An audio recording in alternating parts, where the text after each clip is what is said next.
இந்த தீ விபத்து ஏற்படுறதுக்கு காரணம் என்ன அப்படின்னு பார்க்கும்போது செவ்வாய்ங்கிறது எதை குறிக்குது? லாரி கார்களை குறிக்குது செவ்வாய் தான். கனரக வாகனங்கள், 4 வீலர் எல்லாத்தையும் செவ்வாய் குறிக்குது. சனி எதை குறிக்குது அப்படின்னு பார்க்கும்போது பெட்ரோல் பல்க்கு. இப்போ இந்த சம்பவம் நடந்தது பார்த்தீங்க அப்படின்னா இன்றைக்கி காலையில் 5 மணிக்கு நடந்திருக்கு. பெட்ரோல் பல்க் பக்கத்தில் இந்த சம்பவம் நடந்திருக்கு. ஒரு பெட்ரோல் ஸ்டேஷன் இருக்குது பக்கத்தில், ஒரு 10 அடி தூரத்தில்.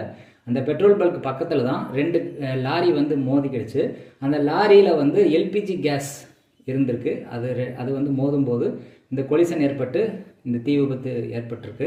இது போக வந்து இது பக்கத்தில் இருக்க கார் வந்து சிஎன்ஜி கேஸ்னால, நேச்சுரல் கேஸ்னால் இயங்கக்கூடிய கார்கள் வந்து இதோட மோதி அதுக்கு பக்கத்தில் இருக்க கார் அப்படின்னு சொல்லிட்டு கிட்டத்தட்ட 30 கார்கள் வந்து தீயினால் வந்து பாதிப்பு ஏற்பட்டிருக்கு.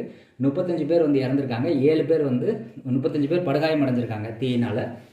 7 பேர் வந்து ஸ்பாட்லேயே அவுட் ஆகிட்டாங்க. இது என்ன காரணம் அப்படின்னா செவ்வாய் தான் லாரிக்குரிய பிளானெட்டு, காருக்குரிய பிளானெட்டு. சனி தான் வந்து பெட்ரோலுக்குரிய கிரகம்.